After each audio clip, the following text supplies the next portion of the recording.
saldırganlığına karşı mücadelenin Jinjiyan Azadi ile taşlandırılmasını tesadüf değildir. Bugün Kürdistan'da başlayan bu ses tüm dünyanın ortak sesi olmuş durumdadır. Toplumsallaşan bu sesi daha da yükseltmek, örgütlemek ve 21. yılın kadın devriminin haline getirmek temel görevimiz olmaktadır.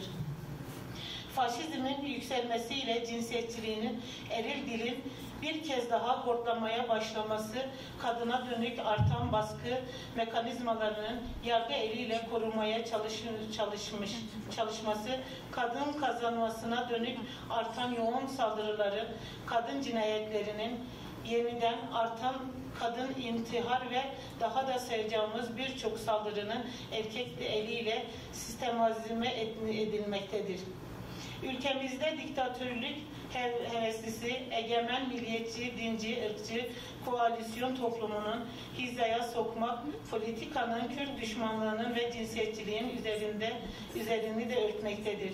Öncelikle kadın özgürlük politikanın hedef almakta, kadın kimliğinin varlığına, bedenine, değerlerine ve mücadelesine saldırmaktadır. DDP Kadın Meclisi olarak en büyük öz savunmamızın örgüt mücadelesinden geçtiğimizi biliyoruz.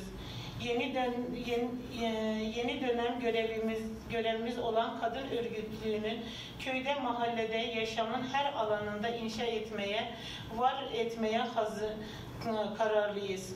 Bu nedenle yeni dönemde örgütleme görevimizi DDP Kadın Meclisi olarak kendimizi inşa edeceğiz.